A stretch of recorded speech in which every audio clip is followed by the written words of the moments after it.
Okay, Mr. Ed. Mr. Ed, welcome, welcome, welcome. How are you today? Somewhere between depressed and peachy. The quarantine gotten the best of you? A little bit, a little bit of quarantinis around the belt, but so far so Yeah, good. Still alive, still I think it's kicking. been a bit tough for everybody in the car scene because like half of our winter got like stolen away from us. And we were just like, man, and I it want lasted to drive. forever. That's the worst part, man. Like it was still what 20-ish degrees like until 2 weeks ago. That's fucking annoying. Yeah. Can that we swear, by the way? Yeah, you can swear as much as you want. Sorry, All dear good. audience. No, it's all good. It's all good. Yeah, it's kind of suck. Yeah, you're right. It was pretty warm and it was raining a bit, so it kind of like rained and then gave us a bit of nice weather after that, and everybody's just like, oh, such a nice day for driving, and then you're just going like, oh wait, So I made the can't. best out of it on the balcony. I was like, All right, fair enough. But you did drive the Morgan the other day, just did the petrol station. yeah, I was getting worried about it because I disconnected the battery I think 2 or 10 days in because I knew this was going to last for a long time. Yeah. Because that battery is naturally draining. It actually says in the owner's manual, if you're not going to drive it, don't even bother disconnect the battery. We're not going to pretend it actually drains. Even if it's disconnected. Even if it, no, if that's why you have to disconnect it. Oh, okay. Oh, sorry, if it's like starting Um, still. Or And then they said, push the car up and down like every X amount of days so that the tire, because the front tires are basically, motorcycle tires. yeah. A lot more weight, so to avoid, the square cut or whatever it's called. Sure. To balance the tire pressure. But aside from that, yeah, I mean, it was heartbreaking, and it was also a pain in the ass to disconnect that battery. Yeah. I wouldn't do it again. Because where is it, the battery? It's located like, is it in the front compartment or is it in the back? Yeah. I mean, you've been with me on a first drive, but like removing that front thing Yeah. is easy, but putting it back is like really quite complicated. But disconnecting the battery, you not only have to, it's kind of awkwardly like angled next to the oil cooler. Okay. Oil cooler tank basically, and like you have like this big hose that's like next to the positive, and like when you're trying to unscrew it, it keeps knocking the cable. So you have very little leeway, and it takes you forever. I think it took me all in all like 30 minutes to disconnect the battery. It and can't like, be straightforward. It can never be no, straightforward. I mean with that's the such a beauty car. of it. That was the beauty, and like there's like holes everywhere, so I had to put like some scarves to prevent like the screws from falling off. Oh my god. I mean, it was an adventure, Yeah. but yeah, definitely not something I'd do every week. No, man. Well, I guess it's a very specific situation that we're all in. So Yeah. I'm glad that you have to do it all give or this way. take. Now you know what it takes to take off the battery. I guess it's part of owning a car, right? You need to know these kind of things. I wouldn't know how to. No, actually, I would. My car's pretty straightforward. But before we get into too much detail, which Morgan are we talking about for starters? So I mean, What we're do gonna you go. drive, Mr. Ed? We're gonna go down a very nerdy path in terms of what it is specifically, but it is a Morgan three-wheeler, Okay. and it is the EU4 edition, Okay. which there's not many changes in its global appearance as you would have seen since it got relaunched in 2011 or 2010, somewhere along those days.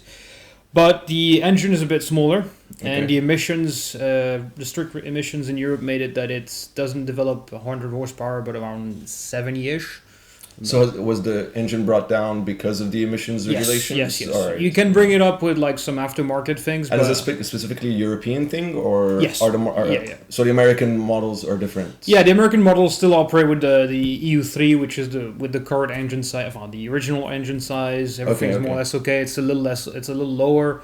The dimensions are a little bit different. Like you would have to be an absolute nerd to see the difference. I Sure. don't see the difference. Sure. But in terms of what it is the.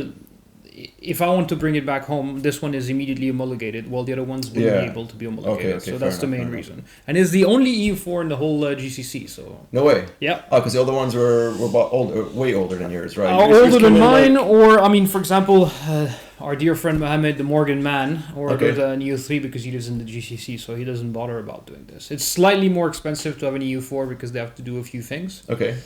But yeah, that's what I drive, and it's a 29. No, what am I saying? Yeah, 2019. It came out of the factory in November for my birthday. I was Okay, pretty nice. geeky. And it is one of the last EU4s to come out of the factory since factory's been closed for the quarantine. Wow, So- lucky man. It is. I think that came in right on time, right? And you got to enjoy it for the better part of the winter, Yes, right? yes, I we did, got yes, I like did. properly December and January to kind of drive it around. Not and- even because it arrived in the country. Thank you, Emirates, for that. By the way, it arrived somewhere along the lines of the 17th or 18th of November. yeah, no, of December. Of December, or Because I got it by plane thanks to a friend through work, and I had all sorts of problem registering it here. And effectively, I Yeah. only started it driving it on the first week of January. okay. So all in all, I yeah, drove yeah. it not even 2 months. Okay. Okay. So And so what was the issues with registering it? Like, I mean, Well- I would imagine this kind of car has like probably it's a 3 liter. They're probably looking at the I mean, RTA and be like,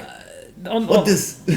on the red tape alone, I mean, if you look at it from where I come from, back home in Europe, in France, like there's different categories of vehicles. Like you've got normal car, you have bikes, and you have like what they call trikes or like motor vehicles with 3 wheels or like the oddballs basically. Yeah. But they have a regulation specifically for those, and within those you have different categories. Do they have like a steering wheel or like something like a motorcycle or other weird things? Okay. I've seen things with joysticks, for example. Here it doesn't exist. It's either you have a bike or you have a car. Okay. And for them, as far as I understand, if it doesn't have 4 wheels, it's a bike. Yeah. But I can understand why. Like I was looking at what was it called? One of those motorcycles. It is a motorcycle. Some of them are a motorcycle, but mine literally has like a steering wheel and a gear shift. Yeah. The So, interior looks like a car. The argument that I had at the RTA, and I think this is what hit home, and I said, guys, even if I took a driving license with a motorbike, I would be useless. Because I would have to learn how to drive a car as well. Because it drives like a car, it has indicators, it has seat belts, it has all the... I mean, to make it simple, it has all the downsides of a car and all the downsides of a motorcycle. So Yeah. no matter what they registered it is, it won't change much. Like, it's let's not kid ourselves. So it's more like something that is so unusual that they never thought about it, and it's not a priority in legislation. So it kind of sits in a gray But area. I mean, the way I see it is that there was quite a few Morgans already registered by the time you got yours. So I don't understand why there was a complication. They had, I mean, there's two things that are. First of all, they used to have a dealership here many years ago. Okay. But it that makes closed. things a lot So easier. when you have a dealership, obviously it makes things very easy. They take care of all the red tape, Sure, etc. Sure. In that case, the dealership doesn't exist anymore. So who was the dealership through? It used to be Alfite Okay. in their Festival City showroom, and I think they closed like 3 years ago or 2.5 years ago, many moons away. And I imported a new car, so that's already like it's a new car. I bought it new from the factory. I designed it with the guys in Malvern. So I arrived here and they were like, "Okay, instantly this is a new car. What do we do with it?" So it wasn't like they had a system with a dealership, etc. So I already had to go to Dubai Customs and like I had to waive off the ban because initially it was banned from being registered here. Because it's a new car that's bought. A new car, and because they That's assumed that not bought Alfitame through, still existed as a dealership right. for Morgan. Yeah. Alfitame still is in business. Don't make me think. Don't do Yeah. other things. But they don't do Morgan They don't anymore. do Morgan So anymore. Dubai Customs, okay, fine. We got a certificate from the factory in the UK saying, yeah, we don't have a dealership in this part of the world. They waived the ban, and then I took it to the RTA, and the RTA was like, we haven't registered any one of those. And apparently, as far as I understand, there's about 16 of them in the country that I know of. 15 of them are registered as a car, and one of them is registered as a motorcycle. So in the RTA, they have those two entries, and obviously they go with their gut feeling. They see it, they're like, it's a motorcycle. Yeah, And of course. So it's But a that's bit like odd. counterlogical because like half the 90%, 99% of them are cars registered as cars, and then I mean, that one I'll guy. I'll follow the law, but like for me, Yeah. like the law has to be. It's a case where the law has to be either updated or checked because Yeah. it's not like I'm being difficult or anything like this. It's just look at what it is, and I wouldn't even. I would make a point. Just look at what other countries are doing. What the UK is doing. The UK registers it as a car. Some countries register it as a bike. Some countries register it as a car.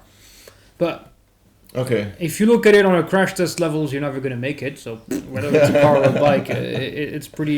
It's Fair enough. it's Hopefully pretty we secondary. won't have to put that to the test. I would joke. I mean, if looking back, I should have bought an older one, a classic one. Although it's very different to drive, but yeah. But the classic ones, they're still around. They still drive around, and they're Yeah. still There's a very hardcore and community. you'd have of to Morgan get one people. from Europe, obviously. Like, Yeah, you'd have to fish one out of Europe, and then do you find any of them that are left-hand drive or are they all right-hand drive? I would imagine because those things they stopped producing them in like The 50s. in like the 50s, you know. So that's a 50-year-old I mean, car. they were selling them in the US and Europe, so you could get any. Okay, And besides, okay. it's not very.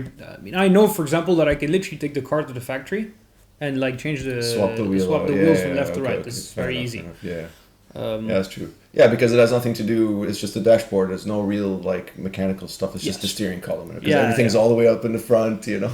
It's fairly simple. Like Yeah. if you look at it, you don't need to be a high level mechanic, Lamborghini levels. You know, with like computer. It's very simple. Like Fair enough, fair enough, any fair bike shop can fix it.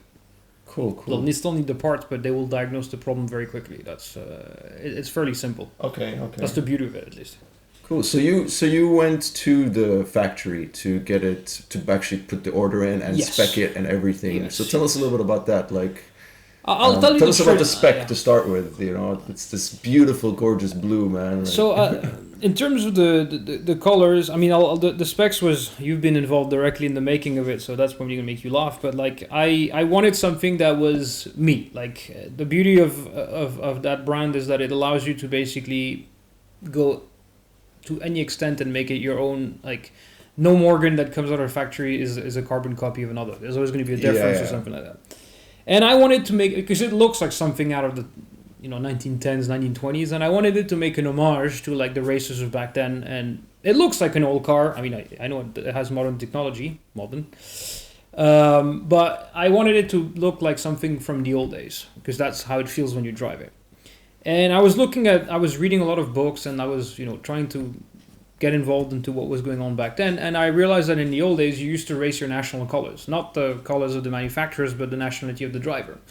And apparently the French were racing in something called French Racing Blue, which is still a color that I think Renault develops today, and like Alpine has on some of their cars. But it's a very low key and small production. And Bugatti color. Obviously have. Bugatti has their own version. It's like it's called Royal Blue. Yeah, the joke is that it's very supposed to close. be the color of the Gauloise cigarette pack. That's the story as far as I understand. What, the Bugatti Blue or the racing? Bugatti Blue. The racing.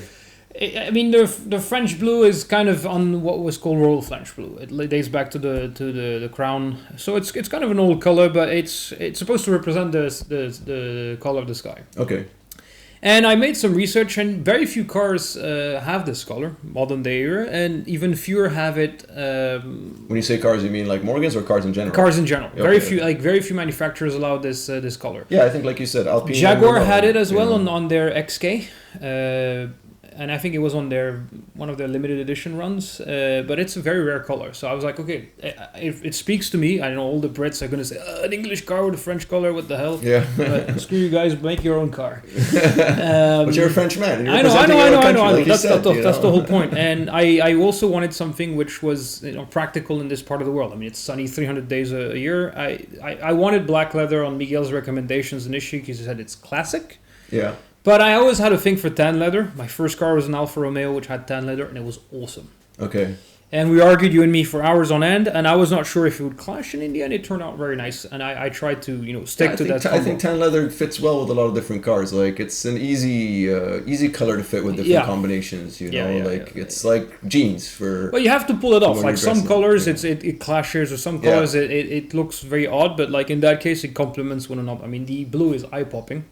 Yeah, and definitely. The tan kind of like makes it, I'm going to say more subtle, but it kind of blends it a little bit better than black would have been. And in terms of like, when I spoke to the guys in the factory, they did a bit of research, and I also contacted a few guys in the community on the forums online, etc., because it's a very tight-knit community.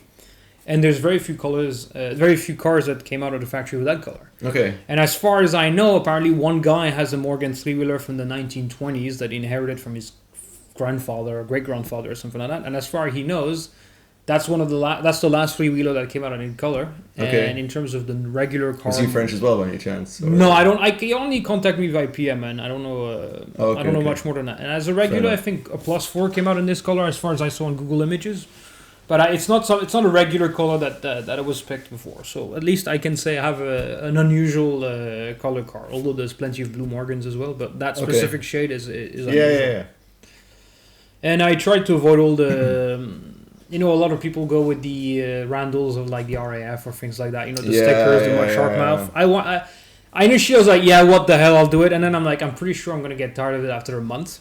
And I think I did the right move looking at it. Absolutely. I think so too. But I tried to keep it, like, it's already, like, I think James from the factory, James, hello, by the way, said, like, it's already such an outlandish car, don't go too far.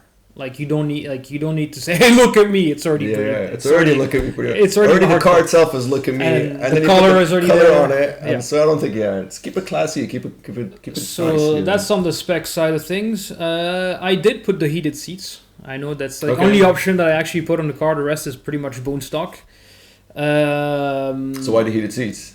Because in the UAE, it's like when boiling half the time. I test drove it in the UK, and this was in summertime. It was the middle of August, and I did use them. And Okay. it wasn't that cold or anything like this. And believe it or not, when I drove it in January and February here, nighttime, heated seats all the time. Okay.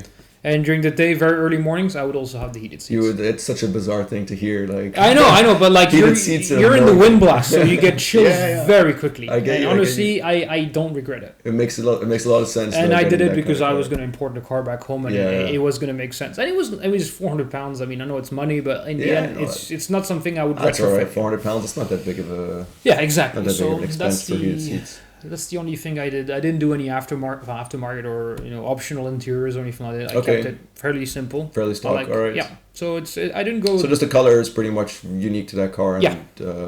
and you just added. So what was the factory like when you went to visit that? Because I understand it's the same factory they've been using since they opened shop in like 190 what was it 1910 1909.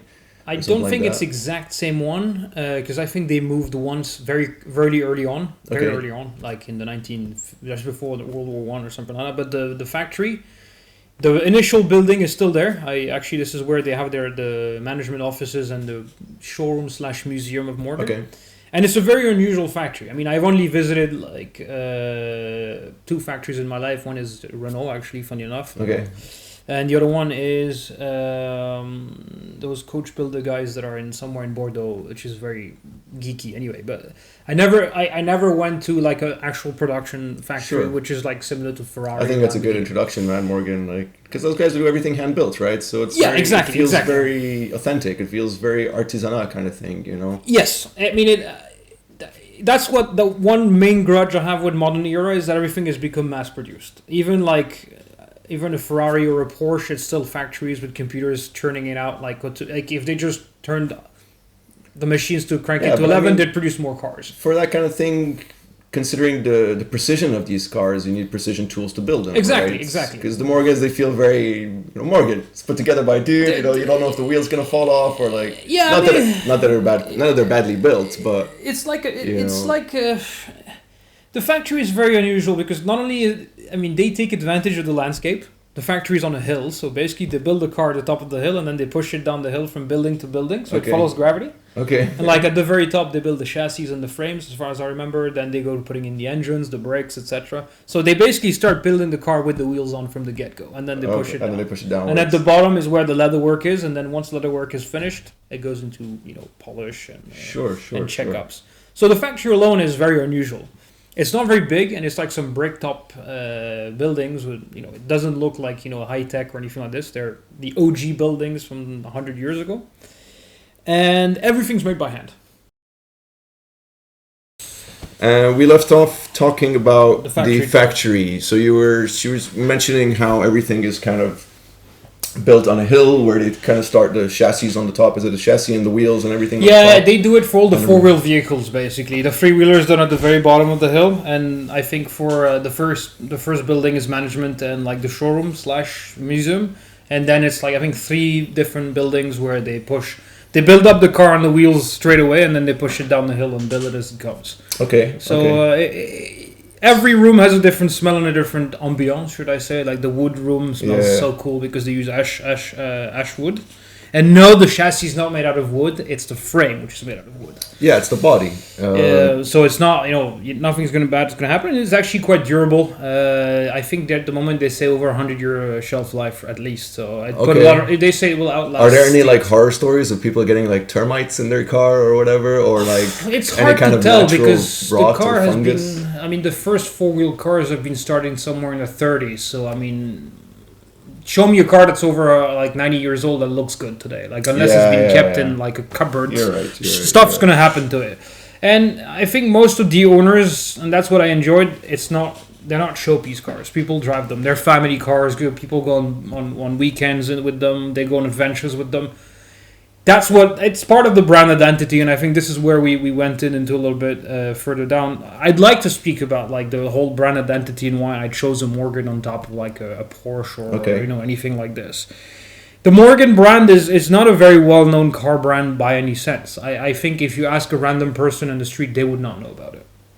But if you ask someone and he knows about the brand, he'll probably know more about that brand than the average fan of Ferrari would. Everybody knows Ferrari. Yeah, yeah. And it's kind of like a unique nugget in the car industry. Everything's handmade. It's like a Swiss watch or anything. It has some defects or anything you want to call it because everything's made by hand. But the brand itself represents something that money cannot buy anymore. It's heritage. It's man-made. It's craftsmanship. The brand is 30 years older than Porsche, or God knows how older than Ferrari, and yet it still stayed a very small and confidential production. Unlike some other brands who became, internationally backed and went into tens of thousands of production. I don't know how many cars they produce a year, but it mustn't be more than 500 or 600 cars a year. I think from what I did a bit of research, I think it's like 850 or something like that. Yeah, and that's all. There's plus 4, plus 6. Now they launched it. There's the 4.4 and there's the Morgan 3-wheeler, and they just. I think they just have those 3 models: the plus 6, plus 4, and the 3-wheeler. And the 4.4, I think it's called. The 4.4. I'm not 100% sure. Please, I'm sorry, I don't know about the 4-wheel vehicles. I had a quick look at the website before we started, and that seemed to be the only 3 models they were representing. So I guess in that sense, once you buy a Morgan and you do that, you kind of like, I know this word's been used a lot. You kind of get inducted into the family in that sense, where where there's a huge community, and these people are like many people that we've met that are Morgan owners are obsessed with these cars. It's not, they don't buy it just for the sake of buying a car because they made it big and they got money like a Lambo or Ferrari or a Porsche. They buy it because they wanted that. So what's that community like? It's kind of what I said just before. It's people who buy those cars. They don't buy them as a statement like, oh, look at me, I'm rich or anything. By if you look, their most expensive car is probably the price of a barely spec 911. So in terms of prestige or pricing, you're not even into the ballpark of supercar, hypercar territory. But the appeal of the brand and the model is that it's very unusual. It's like a throwback to a bygone era of the early days of motoring. It's motoring. It's not car driving, you're motoring. Yeah.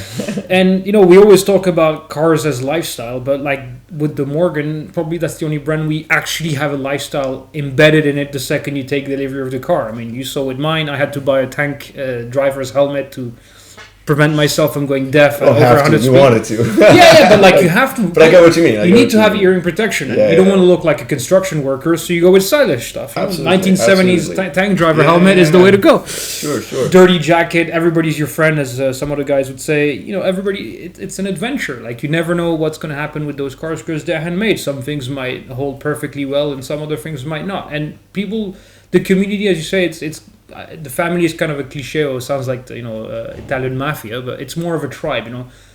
Everyone has this little, if you don't like have a car from that generation with that engine, you're not the real. It's like the same as it's kind of the same as with the Porsche. Exactly, you got the Morgan purist. I had a guy with a Morgan 3-wheeler, like the OG ones from the 20s, telling me that I'm like a poser, and I'm like, I'm a poser. I mean, whatever, I don't care. Like they just don't want to accept, I guess, that there's a new generation that's being introduced, because he was exactly like you at the time. He was a young guy buying a 3-wheeler, so it makes sense. And that's probably one of the things that people always assume that it's a dusty old crummy old brand, like it looks old, and the cars look old despite them being brand new, and that's an appeal to me. I like things from the old days. Like I used to be very much into tech and forward thinking, but now that I work in in the airline industry, I like to go back in time and see how things were, because it's more appealing. That's what they offer, the best of both worlds. A modern mechanical car with the classic looks and all that. Without you have all the modern, without the headaches of the modern comforts in a way, and all the modern reliability between brackets, without all the kinks of having an old car, having to find the parts, etc. I mean, for the record, we didn't speak about this before, but Miguel, my good friend Miguel from Tomini Classics, almost convinced me to buy a concept car, 3-wheeler, made by a crazy French engineer. The car was registered in the 1920s, early 1920s. There's one of one. And the engine was made by a car. I think you had linked that to me like a long time ago. It's called the Topin, and the car was equipped with an engine where the factory that made that engine ran out of business in the Great Depression of 1929. I'm like, that's insane. How the hell am I going to maintain that thing? You create it, man. 3D printing, whatever. Exactly. Go to the guy here. It was registered for 5,000 in auction, and I was like, I actually bid it on it, but it sold for like 65,000 euros, which when you think about it, are you kidding me? It's like 3 wheels and an engine. engine and it doesn't even work and it looks like ass compared to a Morgan. Yeah. So, but it's just to tell you that it's been in my. I've been a bit crazy about those. Although there's nothing wrong with four wheels. I would probably, if I had the money today, I would probably get a pure sang. You know, like the Bugatti Type 35 replicas. That will probably be the next step for me, where I would go into this, because I like that era of cars. We speak a lot about pre-war cars, and that's something I would like to get into as well. But as far as the brand and the identity itself, everyone's unusual as a Morgan owner. Yeah, and I guess what Pure Sang are doing is really making it accessible for people to buy these cars. Yeah. Because a lot of these original 1920s pre-war Bugattis, they're pieces of museums, so you'd feel like shit trashing them. At least those, they're rebuilt. I don't want to call them kit cars, and please stop. Everyone's being liberal with the word kit car. They're basically rebuilds, complete rebuilds. Yeah. The only difference is that they're not stamped as being produced in the 20s. Absolutely. And the craftsmanship is equal. For me, it's all about the craftsmanship. Same material, craftsmanship. They were working off the same blueprints as they did back then, and they were using the same tools. They had to recreate some of the tools and all that. So it's a full-on replica. It's a carbon copy. So, that's where I would go. But in terms of the community, it's, we always say our brands are all about community, etc. And that's probably, with Morgan, it's very much the pure essence of it, because the brand is not directing. There's no brand ambassadors or, all this PR and corporate, vomit on top of the brand. Here, it's very much people get together and do their own events or go on drives or go on adventures. You are a Morgan owner, you're de facto become a bit of an odd adventure kind of person, because you have to do everything by yourself. There's only a set number of dealers around the world, so it's not like a Ferrari dealership or Porsche dealership is every major city. You might have one dealer per country or something like that. So you're on your own. You have to kind of learn mechanics, rely on the on other owners, or even contact the factory. When I had issues, the factory guys were. That's amazing. You can literally speed dial someone from the factory and they'll help you out. That's amazing. You can't do that. And you had mentioned before that you've met so many people in the company, all the CFOs, all the owner of the company, and all that. So this is something that would probably never happen if you buy a different kind of brand name. You actually meet the people that make your car. Exactly. I think that's amazing. It gives you a rapport or a relation to the brand that you would not normally get. It's not because some fancy person on Instagram has a car that it makes me want to make it be part of this. But this one, you write your own history and you meet the people that actually help you build it. So it feels special. I have a theory that if you're a jerk to the people when you visit the factory, they'll probably voluntarily fuck up your car. And if you're extra nice, they'll be extra nice. I'm joking, guys. Just to make it... but I love the fact that it's not well known. I love that the guys are very proud and passionate about this. People that work there, they work their whole life in the factory. And, they will spend extra hours outside their working hours to help you out. When the factory closed during quarantine, they were still helping me out when I had some problems. It's. You can't put a price on this. Money can't buy this. Sure. It's a community thing. It's a tribe that is very cool. Although you have the crazy ones, the unusual ones, the nerd ones, the angry ones. It's the same universe inside, but they all have this tightly knit community, and people are always super helpful. This is one other thing where I got into the brand is. I own other cars. I've owned other cars, and sometimes the brand or the models are amazing, but the stereotypical owner is awful, and I don't want to be assimilated to them, and that's one thing we'll speak about later on. Yeah. But to fill through into the actual people, that's probably what got me into the brand. Is the other people slowly kind of roped me in, and some of the owners. Absolutely, It's. I think that's great. They take care of each other. You can see the passion. When I saw Nafal or when I saw Mohammed talking about their Morgans or anything like that, I wanted that. Inside my head, sorry, there's a guy walking on the wall over there. I said I want that. When you see someone really happy and really fulfilled, and you can see it's not fake and it's not gonna last 2 hours. That's amazing. I was I wanted that. Great. It felt real. And are you getting that? Are you getting that? Did you succeed in feeling that? Yes. Do you think you succeeded in feeling that? I don't know if we mentioned it in the recording. I've owned the car physically in my hands and driving it for 2 months, give or take, until the quarantine I'm and us still young being into stuck. the whole thing. Yeah, I'm very young Still into very it. fresh. Now I've the car. I took ownership of it. Like physically, it got delivered to me in the last days before Christmas. It was out of the factory somewhere along the lines of early November, but it's been physically in my hands since like very early January when I registered it.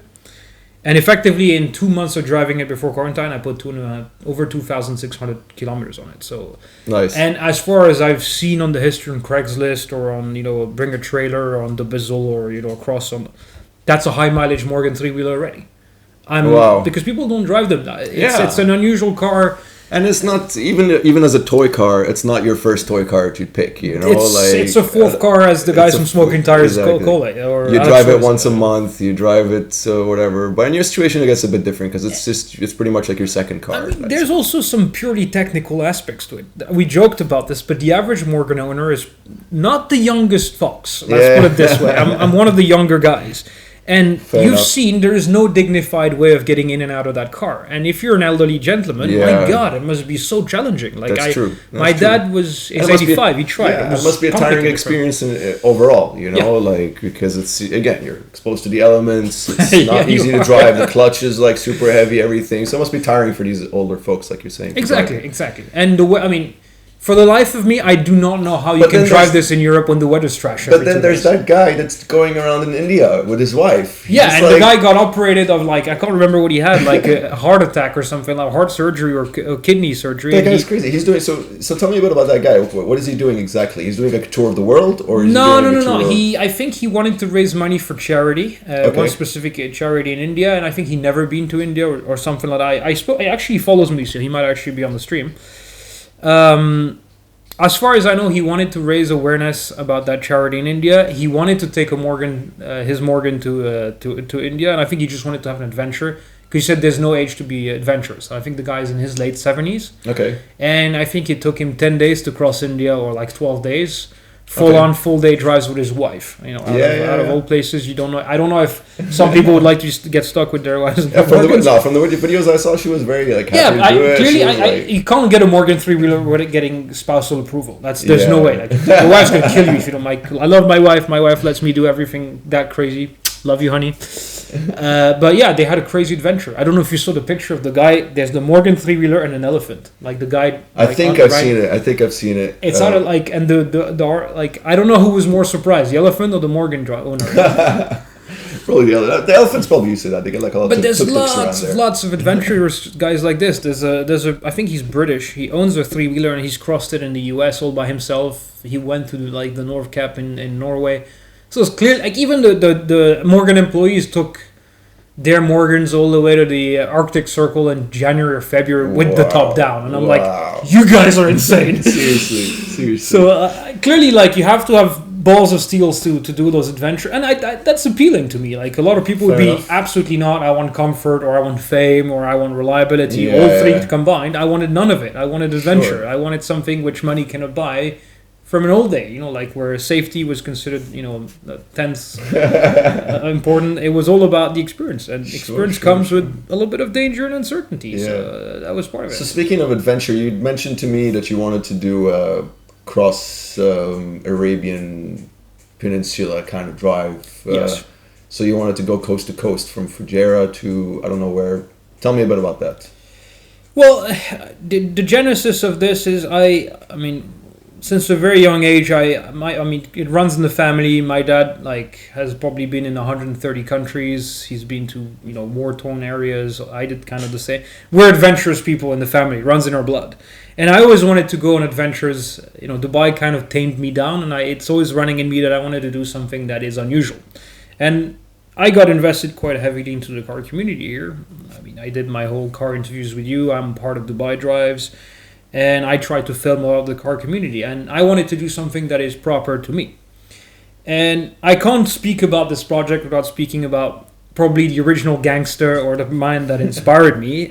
Although I've never met him and I only exchanged a couple of messages with him on Instagram. It's Mr. Alex Roy. Which, for those who don't know, Alex Roy is... He's the holder, or the original holder, in the 21st century of the Gumball Rally. Of the Cannonball record and the Coast to Coast record in the U.S.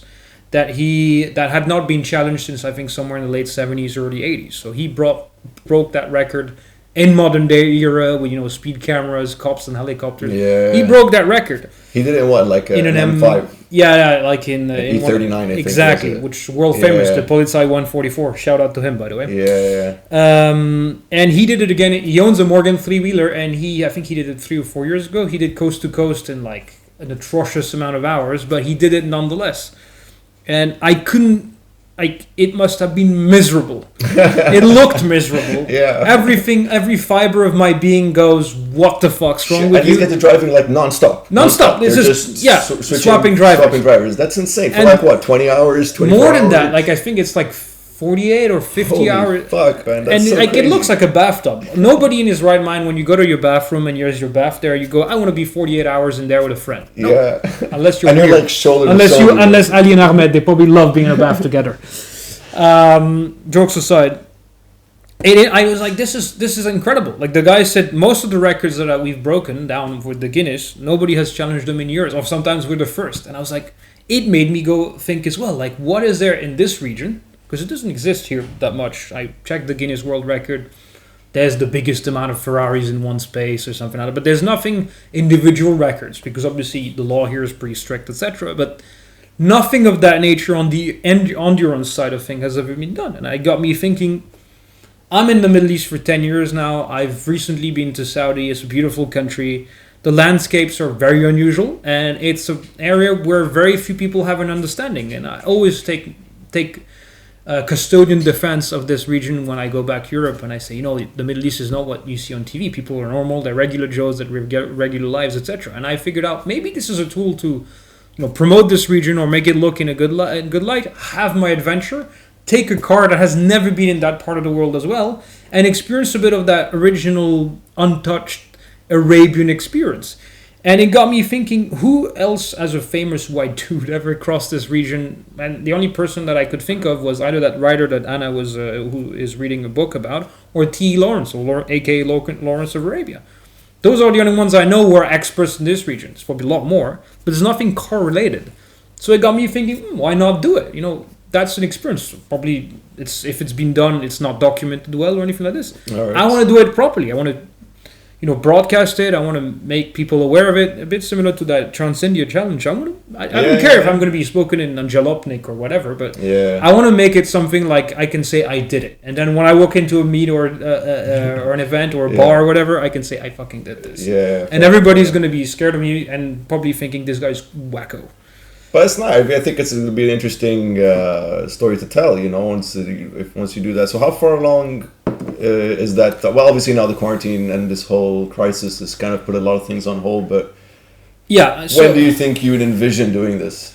For me, there's different things, all right? There's different steps. First, I just got the car because I didn't want to do it in any car. I could have done it in my Corvette or anything, but the Morgan forces interactions. People want to talk to you. You might have problems, so you'll have to stop more often, or God knows what's going to happen. So it forces human interactions, and that's the core of what I want. I want to see and experience the things more in a more raw manner than in a cushioned environment in your little car. So I need to get used to the car. I barely got it, so I want to put a couple thousand miles and get used to it. Some guy said that it takes you about 3,000 to 4,000 kilometers to actually get used to the car. And I'm still getting used to it. So that's number one, because let's not kid ourselves. It's a very dangerous car. Absolutely. And I don't want to cross, 4,000 or 3,000 kilometers sure. without knowing the car like by heart. That's journey number one. Number two, I absolutely need to do the road trip in a normal, regular car with someone that speaks Arabic to check the petrol stations, where are the different pit stops, garages, more or less to do a bit of sightseeing. So you're going to do it twice? At least. Just to understand where to go and what to do. Sure, because of course. Looking at the things on Google Maps tells you where the roads are, but I don't know if the road is not protected or with government guys saying, fuck off, turn around, you can't go through here. Or X, Y, and Z reasons. Some roads might look super cool on Google Maps, but it might look awful, and some that look awful are actually awesome. So are you looking to do like the easiest, fastest route, straight through, or do you want the scenic route? I would like to do the scenic route. Okay. First of all, because the fastest is definitely going to be highway only, and I try to avoid in my normal holidays to avoid highways and go on the small unbeaten path roads, because this is when adventure shows its ugly nose.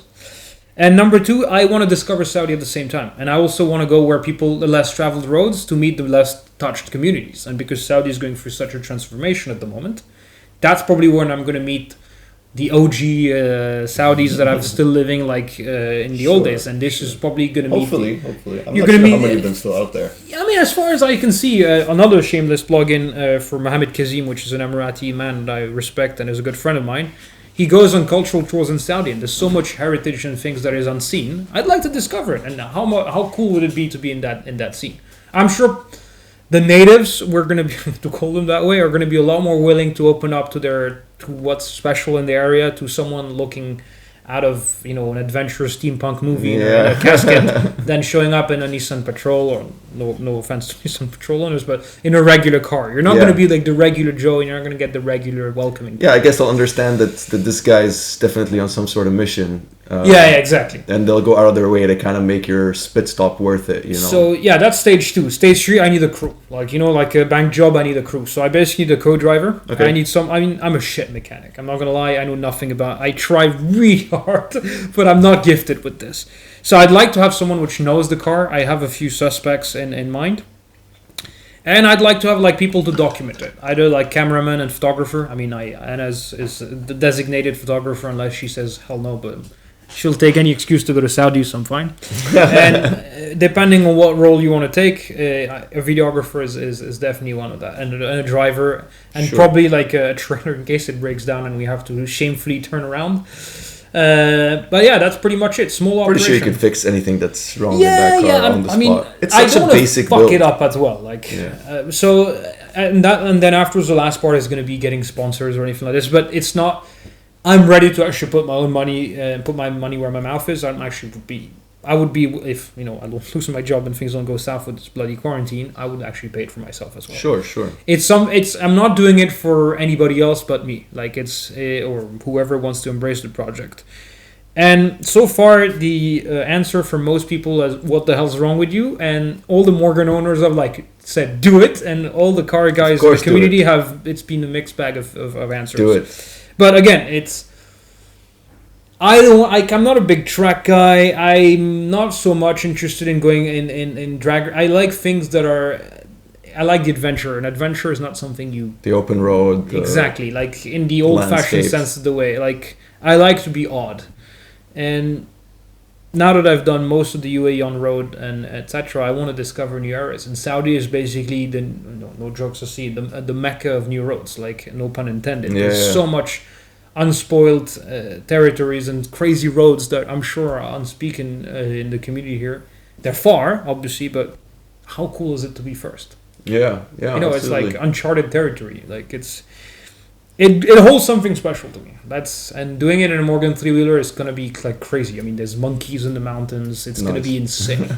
No matter what happens, it's gonna be insane. And if it can if it can get this region to be spoken about for other reasons than religious extremism, politics, wars, etc., oil and gas, and actually show that there is a core community here that is more than supercars and other things. Yeah, which is what we're already trying to do with Dubai Drives. With everybody, I think everybody within I've been here for quite a while, and I've been trying to get myself into the community for quite a while, and I've noticed in the past 6 to 7 years, it's changed drastically to, like you're saying, before it used to be the only cars you would see on the road would be the super rich guys with their most latest Ferrari or most latest Lamborghini. Nowadays, you're seeing all kinds of stuff. All these individuals. I think the culture's kind of changed. I don't know what triggered it. I'm still trying to figure it out. Maybe this podcast will lead to finding someone who can actually explain it.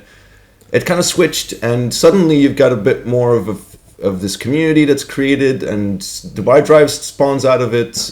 You have Flat 12, who's also a very Caffeine and Machine before. Caffeine and Machine from before. Flat 12 was an excellent curator in these kind of events and bringing the people together. I think Cafe Rider as well kind of became the hotspot for people to start meeting up as well. But they based it off of the bikers, and the bikers, they have a community no matter what. Yeah, but you're a biker person. You're gonna a lot of biker are also car people. You're not. I think it kind of spawned it as a secondary effect. You know, it was not I guess. primarily directed. Maybe we to, copied the bikers. We're like, hey, this actually works. You know? Yeah, Let's do it. maybe. No, but I'm saying also like the taste in the cars as well. You know, like you have so many people importing these classics, these modern classics, and these weird cars, Morgans, 60s cars, whatever. Gilbert and his Jaguars, you know, Yeah, things but like that. Gilbert has a sickness. I'm joking.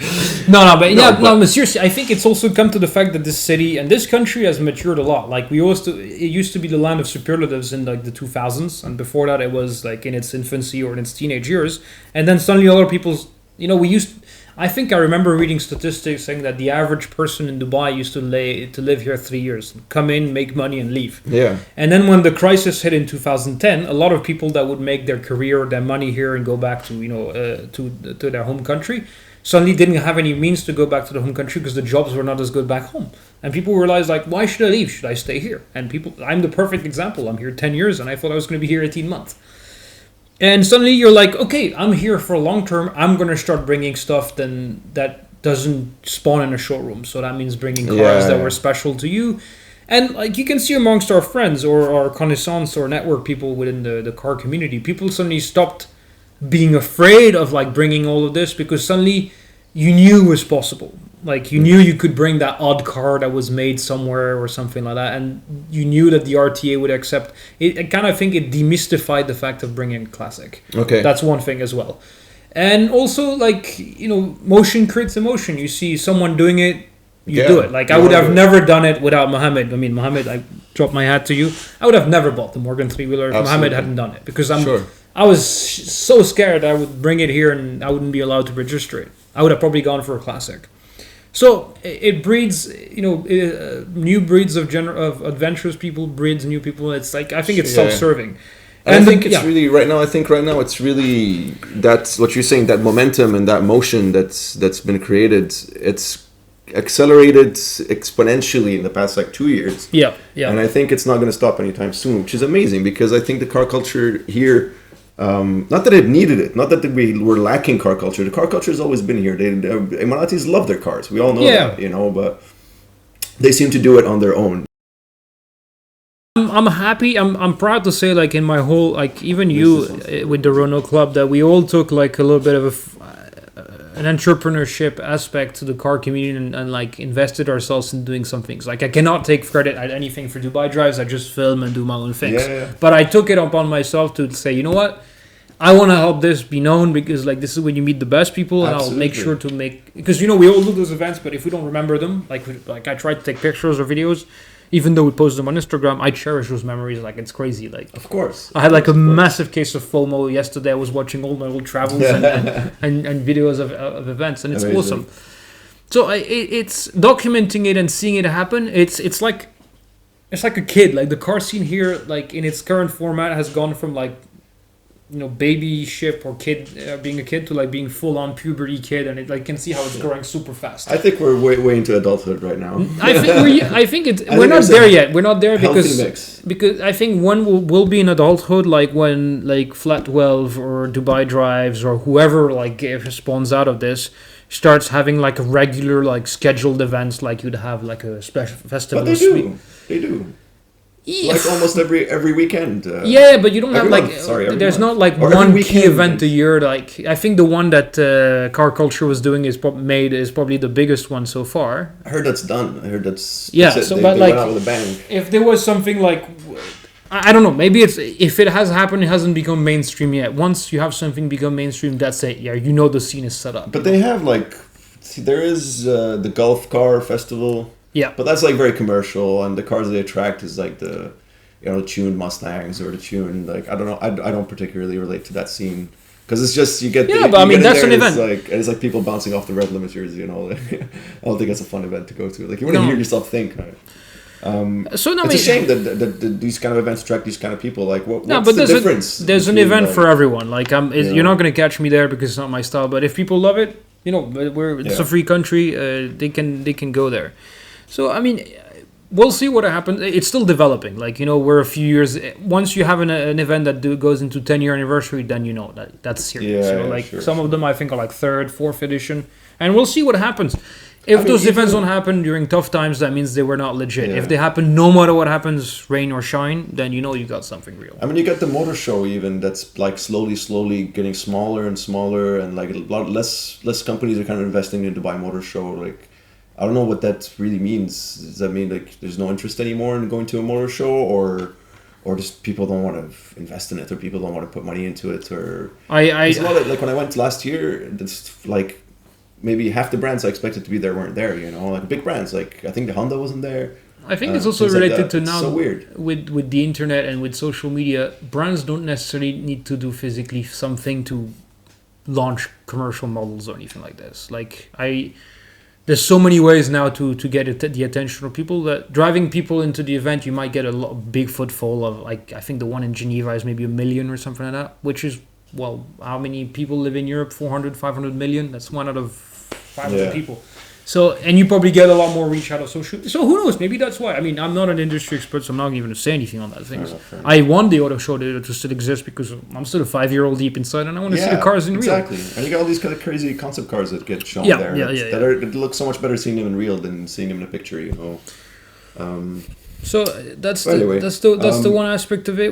Tell me a little bit about, sorry, let's Yeah. switch on to the next subject. Tell me a little bit about your history with cars. What have you owned? What have you driven? What have you owned so far while you've been living in the UAE? I understand the Morgan is your third car, right? Fourth, technically. Yeah, fourth car. You But, still own one of them. the story goes, and funny enough, I'm a late bloomer into the car thing. No, it's not true, but we always say, what's the poster in your room? I had a poster with not one car, but 100. Yeah. And it's still in my room I think all as a petrol kid. heads are like that. And it has 100 cars. It says the 100 most beautiful cars of the past century. Okay. And I loved every single one of them. All right. But because I had such a hard time getting my driving license, I kind of resented cars a little bit for when I was in my teenage years, because I was like, how on earth can I not get this stupid driving license? I Yeah. failed 6 times. And my dad was somewhat like a lot more conservative in cars. I always told him, Dad, you've got the money, you're an older gentleman, do whatever you want. It doesn't matter. Like, I know French people are jealous and, like, there's haters everywhere. But I said, you're in your 60s, 70s, get the car you want. And he always stayed very hush-hush with, like, Mercs or stuff like that. So I always was afraid, and I always wondered, should I do it? What the hell? And my first car, and I still have it back home, it's my grandma's Citroën 2CV. Which is the best worst car ever made for modern day era, because it's unbreakable, it's slow as all hell, so you'll never get any speeding tickets. It's convertible, it gets all the ladies. It's also in blue, and it's very Fancy. spacious. Fancy. Very little fuel economy, so you can go on forever, but it's slow as all hell. You can't speak in there because it's so loud, and you'll take 4 hours to go anywhere. So what model year is that?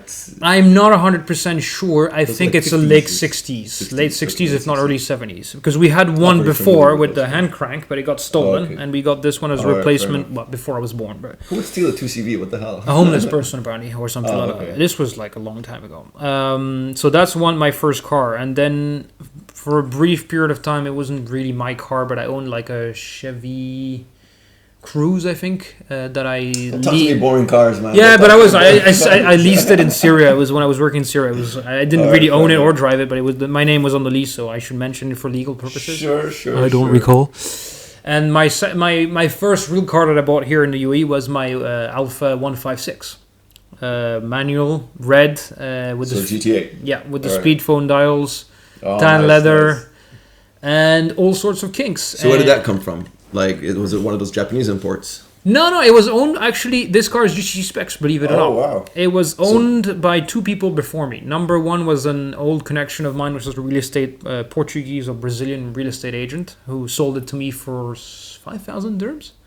So he was the second owner. Yeah, he was, and the first one was apparently a British soccer mom somewhere in Jumeirah who owned it as a daily run around town, and it had And barely she bought any you clicks. from the showroom. Yes, at the time. yes. All right. So I was, I mean, you could see he had suffered for the summers of the UAE. No kidding about that. But when I bought it, I had 110,000 kilometers. So I thought it was a good deal. 5,000 dirhams. Yes. It's a lot of car for 5,000 dirhams. It was a lot of car, but I probably I think I owned it for 2.5 years, and I probably put about 30,000 in it. Holy shit. I mean, I was very unlucky with it. I had accidents with it where I wasn't at fault. I had some. I mean, anyway, let's not go down that path. I tried to make it perfect because when I got it, really paint was rough, everything was rough. So I tried to make it look good. I imported lots of parts from the UK. And then some X5 tore the whole front open in Marina Mall in Mall of the Emirates. So that was another 5 or 6 grand to fix. But it had all sorts of problems. But when it was working, it was the best thing. I understood why people say Alphas are like a driver's car. Ah man, that Busso engine is something. But it's awful. Like let's not kid ourselves. On a day-to-day basis, it's awful. Like what makes it awful? Like, because is it just uncomfortable? Like is the AC, clunky? the AC is basically an asthmatic mouse coughing on you in the summer. It always makes weird noises. The electrics have a spirit of their own. It's an Alpha, man. Yeah, but that's my point. Like even the Morgan didn't do this so far. I shouldn't. But it doesn't matter. But nonetheless, it had weird kinks. I remember I had the horn break on me every time I'd go over a speed bump. The car would horn. I'm like, how on earth did that happen? So how's that? It's probably something rubbing on the horn. Like it was. Then I had the ones where for the first 2 minutes my car would turn into a nightclub where all the lights inside would zzz, and then it would warm up and then it would be fine. Or like once in a while the brake lights would not stop, so I would go out, open the boot, and reconnect the cables, and it would be fine. It was like hanging out with your old grandpa. You know that sometimes you go like mental or like because he's got dementia, but like the next minute he's going to be talking about his great times. Yeah. You never knew what was going to hit you. But when it worked, great. It was like the gearbox was sweet. The engine sounded amazing. Even when it was... That engine is awesome. I don't know. The engine bay looked awesome. The interior was... I'm sorry. I know everyone's a German car fan, but the German cars are pretty boring inside. They're not designed. It's not a nice place to German. be. It's like you're at the doctors in a German car. It's all where you expect. But in the Italians, they're always like, hey, what if we decide to make it look a little bit better? And you're like, okay. It was pretty cool. So at that time, did you look to participate in any kind of Alpha community, club, whatever? I did not know that existed. To be honest, I don't think it even existed back then, like Planet Alpha or my only community thing that I would do as an Alpha owner is what I would horn or wave at another Alpha owner. Sure. Which back then was not that many. Which was like once a year. Yeah, exactly. There was very few of them. It was so odd. I actually, believe it or not, my best memory in the UE car related was when I had the 156. I stopped at a petrol station, the one in the Springs, and this beautiful red 8C shows up. Nice. With an elderly gentleman, I think he was Italian, who comes to me. I didn't even come to him. I was like gawking at the car. He comes to me and goes, you also have an Alpha. They're nice cars, right? And I was like, the guy let me sit in it. I took pictures of it. It was sick. That's amazing. And like... I love that about the community, the petrolhead community. Like, and that was awesome. The only thing you have to do is just relate on the car, you know? I don't care anything about your background. I know so many people that I met through the community that I literally don't know what they do for work, you know? All I know is that this guy owns this car, and this color, and this spec, and that, you know, like... And that's like... I think that's... We all know Gilbert is gun running to make that money on to buy Jags. You know, so I think that's great like that, you know, you can connect immediately and without like any kind of preconceptions or anything. Instantly, hey dude, this guy stops, probably saw you on the road and probably followed you to the petrol station, you know. Oh, I got to talk to this guy because he has an Alpha. Graham does that a lot, you know. Graham from Dubai Drives, he does that a lot. He just pulls over people on the road and just to talk about the car, you know. And then there you go, he makes a friend and adds someone to the community, you know. I think that's amazing, that kind of mentality, you know. Yeah, that I didn't get involved at all in anything with the Alpha because I first of all did not know how well it ranked, and back then I did not know you. I did not know anyone in the car world here. I think the very first step I took was when I got my next car, which is the Corvette, and I'll just backtrack there for a second afterwards on the Corvette ownership, why and how it ended up. But I think the first person that got me into the car scene is I reached out to Danny from Car Culture because I said, hey, I want to live differently here. I want to get involved into different things, and I love cars. There must be some scenes. And I spoke to, what's his name, Anwar, which is from Cafe Rider, who said, yeah, there's always some meets and people going around. And I said, you know what, I'll just meet and talk to people. And this is how I got into it. And then I met Phil McGovern, who was actually my neighbor at work, funny enough. So that helped as well. And slowly but surely I got involved, and I went to all the main events. I used to go to all the meets. Sure.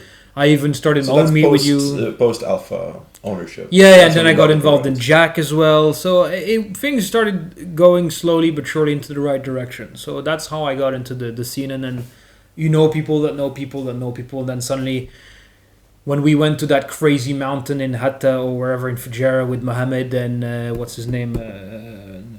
The Sri Lankan guy, I forgot his name. Did you Yeah. know? Yeah. And The McLaren Greg. guy. Exactly. We went all the way to that mountain. It was like we just made our own little adventure, and then people said, "Oh, how the hell did you go there? That's so cool!" And other people wanted to know. So things went out and then slowly but surely the whole scene grew, and then Dubai Drive showed up on the radar and blew everything up, and then Flat 12 as well showed up and blew everything out. It was awesome, you know. So those things happen. Now, on why I got a Corvette, that's the controversial moment of the day. Everyone's been bashing me forever of having a Morgan and a Corvette. What happened? Are you dumb or something? I'll go down to the point. Like, back then, I didn't make a fuck ton of money, and I wanted something that I wanted to sell the Alpha because it was going nowhere in its health, but I wanted something fun, and believe it or not, I actually wanted to stay in the Alpha world. I wanted a 4C. I tried the 4C, loved it, and then they told me the price. It was eye-watering. I did not know prices went that high. So I said, That's a 4C is like the most unpractical thing. exactly, in the but that's world. me. I love impractical stuff. So I was like, no, that's not going to happen. And I always liked American cars. I mean, Gone in 60 Seconds is my all-time favorite movie, car-related. With so I was like, you know what? People piss at American cars for not going into around corners, etc. And I was jokingly, we're in the UAE, there's no corners here, let's look into American cars. And I borrowed a Mustang from a friend, and I quite liked it, but it was really scary. Like, I had I think his Mustang was an '08 or something like that. And I drove it, and it scared the crap out of me. Really, it scared the crap out of me. I think they still had the non-independent rear suspension at the time or something like that. I mean, anyway, it was really and I wanted something that felt like sophisticated, because I'm a bit of a hoonigan as well, not as much as Ivan. And I looked at the Corvette C6. I like the shape of it. You know, I like my cars like my women with shape. And I like the way it looked. It's very unusual, and there's not that many of them here. And I looked at I actually wanted a Z06 because it was big engine, manual. It looked like a driver's car. It was probably the most serious car of the whole Corvette line back then in the C6 generation. And no matter what people would say, it's a driver's car and it's a mad car. It's going to kill you if you don't respect it. But it is amazing performance. But they were either too expensive or too few and far between or destroyed. So I went back to the entry levels, which were there's a lot more. And that gentleman had the orange and black one, who was on sale for many, many moons, and nobody wanted to buy it. And after seeing all of them on the bezel, I was like, okay, this is the last one. Let's go see it. And the car was clean, no issues. The guy was straightforward. Everything felt right. And I was like, okay, it has orange rims. It says Mashallah on the back sticker, and they had the whole thing on the back window. I was like, nothing I can't take care of. And the price was right. The guy had put new tires. It was dirt cheap. I got it for 50,000 dirhams, and it had 50,000 kilometers on the clock. I dare you, get me a 911 with that for that money with that little kilometers. Not gonna happen. Get me an Audi. It doesn't happen. And you get a V8 sports car with 400 plus horsepower. That corners, no matter what people says. Sounds amazing. Looks cool. Arguably the color scheme that I had back then. Yeah, but you don't buy a Corvette to go cornering, man. Yeah, but that's where I want to defend a little bit. I'm not American, but they're good cars, man. Maybe I do admit the older generations are shit. We'll not even argue with this. But the sixth generation, they handle, man. I've done some pretty stupid stuff with them. They handle. They're not sophisticated. I'll give you that. You have to work, but they work. And the entire Spirit is not about this fast corners and whatever. I think it's more of a cruiser eating roads. It's not a muscle car. Basically, it's not a muscle car. It's a highway eater, And it's a GT cruiser. I got into it. I liked the sound of it, and most importantly, Anna fell in love with it. It became like Anna, the ginger photographer with the ginger, black and ginger car. It became like the signature. It actually became more her car than mine. And Yeah, slowly but she drives it way more surely, than you do. yeah, exactly. And slowly it became like I actually genuinely enjoy driving that car. It's fun. But then I have one more gripe with it is that the average owners, not all of them, some of them are douchebags. And I think this is what the main gripe people have with Corvettes is that the owners are pretty like they're not nice people. Like some of them are In what very sense? Like, either very arrogant or low class, like smut, like thug kind of style. And I'm not this, So and I was like, that was one thing that kind of made me get away from Corvette slowly. But then before that, I did the big mistake of buying a Z06, so I had two Corvettes, which I didn't do the right way. I bought a project car, which was fucked. It was written off by the insurance. I fixed it. I enjoyed it, but then the Morgan adventure happened. I saw one, and then slowly I fell in love with it. I drove it, and it ruined every car for me. I told you this. And then I sold the Z06 and got into the Morgan. so is that the car that ruined every? Is that Yes, they are going to be yes. like at that standard over there, Yes, you know? yes. But that's like such a specific driving experience, so you can't like write off everything else, behind it, because it's so specific at that Morgan. It's a 3-wheeler. Obviously, it's going to be a bonkers experience, It's so wholesome. That's why I'm not dismissing. I'm ever gonna. I mean, I do want to own other cars, etc. I always want to do other stuff, but like it is the one that made me want less. Like Okay. I always wanted more horsepower, bigger V8s, more, and that made me step back and go, no, I don't. But want like, that. but you did it, You did go to big horsepower. You did go to big Yeah, yeah, V8, yeah. and you experienced it. So I guess maybe And you experienced it. I did. It's a crazy car, man. I experienced the regular one as well. I think the regular one's an amazing car, man. Like, For it the sounds money, great. it's amazing. It's Great, amazing. scared the shit out of me. Put my foot down, even though it's just 400 horsepower, but it's a lot of torque, man. It's a lot of everything. But it's a good car, I liked it. I really liked it. So I think it's a pivotal. It was a pivotal moment in my car life. Like I saw something that made me slow down, stop having speeding tickets as well, and enjoy the slow. Like I have so much fun at 50 in the Morgan, so much more than that. Because you feel like you're doing Unspoken speeds in the Corvettes. Let's not go down that way. The because in the RTA. Morgan, if you're doing 50, you feel like you're doing 100, man. Yeah, exactly. And you Oh, don't. And this is what it should be. More is not better. Like in certain cases, it is. But adult movies aside, it is something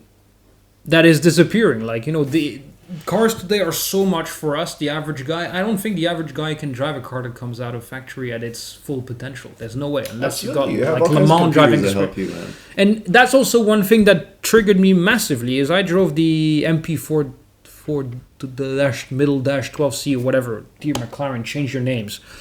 And I drove it around the Autodrome for a press event, and it's a weird effect because the car felt sick. Like it felt like you were on a rail track or something. But in the back of my mind, having driven the Corvette for many moons and other cars, etc., I did not feel like it was me driving. I felt like I was doing things, and then inside there was a little computer doing its thing, saying, "Okay, he's doing this to make it work. This is what I have to do." Which is great. Performance-wise, the computer is a much better driver than every human beings. But like when you like being busy and like feeling fulfilled, you feel starved.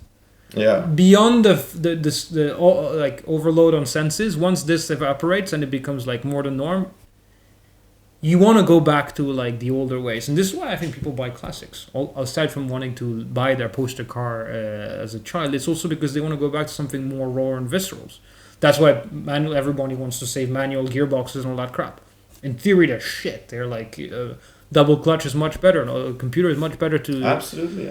But we want to get back that raw feeling, like, and this is It's what I involvement. enjoy. I think it's involvement in driving, because it's an experience. It's a whole thing to do where you're the one shifting, and it's like my argument with the whole paddle shift against manual and save the manuals if you're on the higher end of the spectrum where you're on supercars and hypercars and you want those precision shifts for because it's specifically a car that's made for the track and et cetera, fine, do your paddle shifts, totally accepted. But if you're on the lower end, hot hatches, sports saloons, things like that, the whole point is to go out on the weekend, find some pisties and bang a few gears around, so...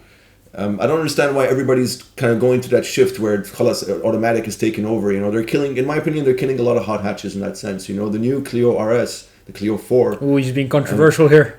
Man, the Clio 4, I think they totally killed the essence of it, like they just made it a full option Clio, as opposed to a really special I see what Clio, like where they took out 2 doors, they put bucket seats in it, and they gave it a manual gearbox, That one is just like, let's just put some badges, make it a bit more powerful and go, like, so I feel like they killed the essence in that sense, which is a shame, I think it's also that now that everybody's chasing big horsepower and big numbers around corners, etc. Like there's a certain technical limits that these old technologies can provide, and now you have to go into that new realm. Yeah. And suddenly people realize that they don't need to go around corners at 1.8 Gs or like at 10/10 in a straight line. And they're like, I don't need to go that fast. First of all, because if I kill myself, if I go at that speed, I'll kill myself. And second of all, it's, when you go into below, I think, 3 seconds, 0 to 60, your brain doesn't even comprehend. I don't think you go, like your brain, it's like you lag. You don't go that fast. Your brain is like still behind, your car is like already ahead. Exactly. Like I did a 0 to 60 in a Tesla. Amazing car for the money. Like day to day, it's I think it's the future. But like in terms of actually owning a car for the pleasure of driving, it's like having sex with 15 condoms. Like, yeah, you're doing it, but you're being very clinical about it. There's no passion.